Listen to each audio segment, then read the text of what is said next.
Hey friends, welcome to my channel, aHauntMess. My name is Lauren Alina and I'm so incredibly thankful you're here today. Today we are going to be discussing haunted hotels.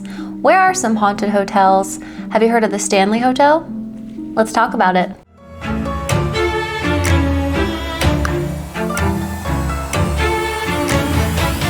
Alright y'all, today we are drinking a Starbucks shaken espresso with whole milk, pumpkin, pecan, lots of sugar.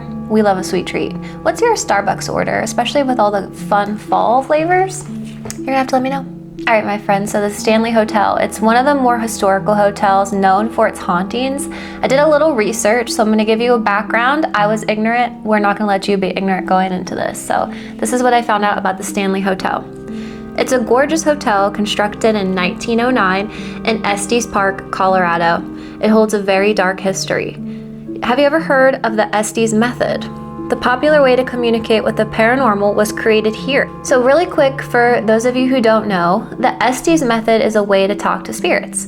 It usually includes two people. Obviously more people can participate, but one person stands in a different room and they use a spirit box, which then scans radio frequencies and it kind of creates a specific white noise. The other person wears headphones and then they yell out whatever word or words they hear while wearing the headphones. So for example, one person in one room will be asking the spirit box, how did you die? The person with headphones in the other room would hear something come through like stairwell. So typically the spirit uses that spirit box to communicate and the other person wearing the headphones hears it. It's really interesting. There are tons of videos on YouTube. One of the more infamous and well-known channels is called the Overnight channel. They actually demonstrate it in the coolest haunted places. Totally recommend if you are brave enough to watch it. All right, so back to the hotel now. Freeland Oscar Stanley was the creator of this hotel, and he ended up getting tuberculosis. Stanley believed that if he spent time in a clean, sunshine-filled valley, he would be cured of his disease. So, Stanley traveled to the Estes Valley in hopes of getting his health back. After just one summer, his health was restored, which he believed was due to the fresh, clean air and the sunshine. He then felt inspired to build a hotel there, and he did. It was successful. People viewed it as being opulent and luxurious. Eventually, though, in the 1970s, the hotel, it was in shambles. Over the years, there was so much neglect and there was a lack of investments. One fateful day, though, a well-known author stayed there in room 217. His experience might have saved that hotel from being completely demolished. Author Stephen King managed to stay at the Stanley Hotel the very last day the hotel was open for that season. Mr. King and his wife were said to be the only people in the hotel that night. Mr. King had a nightmare which inspired the book, The Shining. It's rumored that 217 is a hot spot for paranormal activities. A popular spirit gets into bed with unmarried couples. People even see shadows in the corners of their rooms, and guests say that clothing is folded when they wake up. The haunting extends throughout the entire hotel. Stanley himself is rumored to hang out at the bar and the billiard room, while his wife Flora can be found playing the hotel's piano. People often hear children's laughter, specifically on the 4th floor, and even have their hair played with. The 4th floor has multiple haunted rooms. 401 is believed to be the creepiest, housing an unfriendly male spirit. He will push your wedding bands off the counter into the sink's drains and even has a proclivity for inappropriately touching female guests.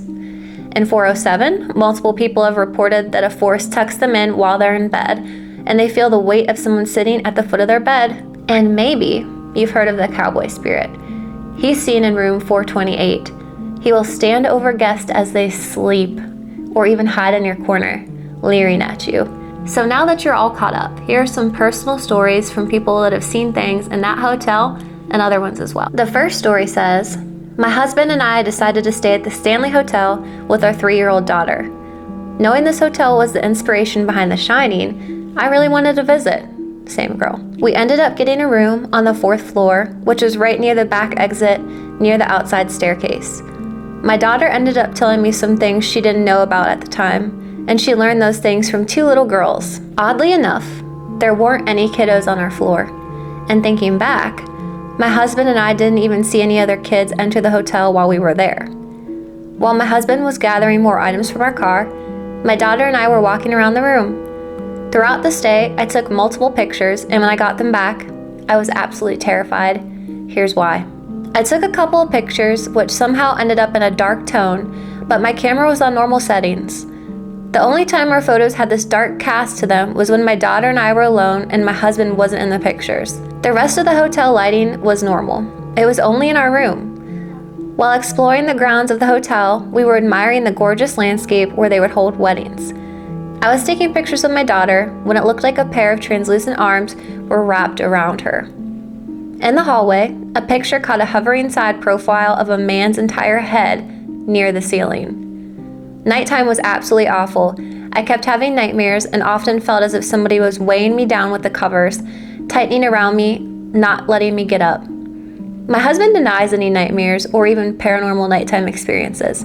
We will not be going back. That's kind of creepy. Sometimes I try to put logic to why you might see certain things with cameras, like orbs could be dust, lighting could be awful lighting or damage to your camera, but this story was pretty creepy. All right, friends, this is the second story. My hubby and I booked room 401 for the weekend of Halloween a couple years back. The hotel itself was absolutely gorgeous. We both checked in and went straight to the room so I could see what all the paranormal stories were about. Our room was somewhat on the smaller side, jam-packed with furniture. Pretty immediately, I heard a group of people walking down the 4th floor hall right outside our door. It was just one of those fun tour groups. The group paused right outside our door and we listened to the tour guide tell about the history of our room. Right then, our doorknob started to move. I felt panicked, looking over at my husband like, are they really gonna come in? My husband quickly opens the door, making some of the people jump. The tour guide was standing across the hall, back to us, all the people standing only a few feet in front of him, away from our door. No one was trying to open it. The guide quickly offered an apology for talking so loud and disturbing us. We smiled and waved it off, like it was not an issue, because the real issue was, how did we both see the knob move in broad daylight when no one touched it?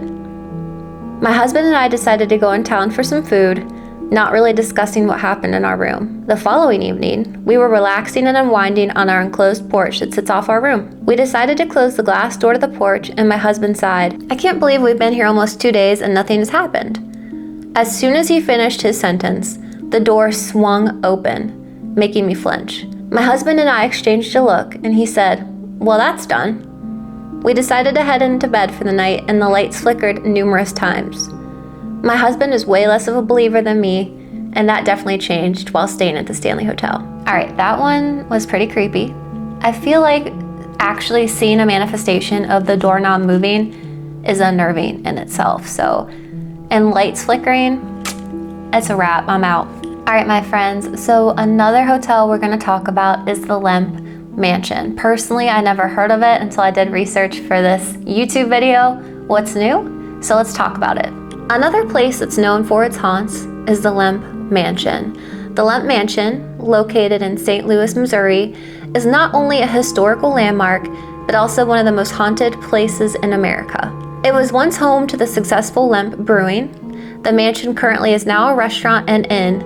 It's highly sought after for its chilling legacy it's left behind. The mansion's haunted reputation stems from the Lemp's family's dark experiences, such as numerous suicides, personal turmoil, and the loss of their brewing business. Both employees and visitors alike have reported strange phenomena inside the inn, like cold spots, identifiable noises, and the sense of just being watched. People have claimed to have encounters with countless ghostly figures, the most popular apparition being William Lemp. His ghost roams the building, specifically favoring where his office used to be, in the basement. Employees of the inn's restaurant say that objects move by themselves and often fall off the shelves. Footsteps can often be heard echoing throughout the empty nearby rooms. Here is our very first Lemp Mansion story. Last spring, I stayed overnight in the Charles Suite at the Lemp Mansion. The first night, I didn't have any experiences and had plans to meet with a clairvoyant the next morning. She said there were some spirits, specifically Elsa Lemp, that were trying to speak with me. She mentioned a lot of details that she wouldn't have otherwise known, so I felt like she was real. Of course, I had Elsa's room booked to spend the night in, and the clairvoyant woman would help me connect as she said. I had a feeling I could get some important information from the session, so I brought my EVP, which recorded audio outside of Elsa's room when I was 100% alone. An EVP is just like a video record or a audio recording. So this story had 2 different recordings attached to it. I actually was able to listen to the real footage of both. And while I was listening to those recordings, I heard a clear feminine voice say, "Good" or "That's good." It's very hard to differentiate personally to me what else was said. So basically that's the end of the story. The person got a clairvoyant to go in with them, did a psychic mediumship reading essentially, and then the EVP caught legitimate audio, which if you kind of Google this, you can listen to it yourself. It was really intriguing, really cool. Definitely recommend if you're bored, Google it and take a listen. The next story says, I bought my family tour tickets of the Lemp Mansion a year or so ago. Throughout the tour, there were notably a couple spots of the house I got an overwhelmingly negative feeling from, especially upstairs. While upstairs, I was on the floor of a bedroom and rested with my back to the wall. I felt a sensation of something hitting my back, although nothing was there. It sounds completely crazy, but it felt like a dog was directly behind me, being playful and wagging its tail. There feels like a lot of bad energy is stuck in there, but that dog definitely wanted love. See, this story makes me sad. That is a perfect segue into our second to last story. I wanted to put this trigger warning out there for anyone not wanting to listen to this. This does involve the death of a pet. It also involves suicide. My friend and I booked the lavender room. The first thing we both noticed was how absolutely beautiful the house was. Once we entered and began looking around and taking pictures, I felt immediately nauseous. This is an indicator for me that this house is an active house. We entered the bar area, which is where Lemp took his life, and where Lemp also killed his dog in. Down a ways near the hallway, the darkness looked staticky, almost like on a TV. Seconds later, I noticed a white line cross the hallway and disappear. We then met up with a lady who could do our ghost tour. We started in the downstairs room, which was the funeral room. The guide pulled out dowsing rods, offered them to everyone to carry throughout the tour. Throughout our walkthrough, I felt random flashes of pain in random body parts, and I experienced feelings of panic, anxiety, and dread in certain rooms. During the tour, people said they felt dizzy, heard whispers in their ears, could hear objects literally moving, or that someone is tugging on their shirt. Concluding the tour, we were allowed to explore and ghost hunt by ourselves. In one room, we saw a shadow pass by the door. It's important to note, you're not allowed in the bar area at night. So my friend and I were sitting outside the bar, and we heard the wooden stairs creaking by us. Not the sound of someone going up or down, just creaking. The inn has a Lemp Ouija board, which I watched other people from our tour use, and it spelled out Charles, the name of the man who killed himself and his dog. Personally, I'm pretty torn. That one was sad. Dogs are everything, and I would probably do the tour too. I mean, it's a historical landmark and it's spooky. I definitely believe that there's activity in that mansion, and it's really unfortunate, all of the sadness associated with it. All right, guys, you made it to the last story. Stick with me. This is a short one. My wife and I stayed at the Lemp Mansion overnight. The whole day, it was pretty uneventful, but the entire inn felt extremely heavy. We ended up falling asleep with the remote in our bed.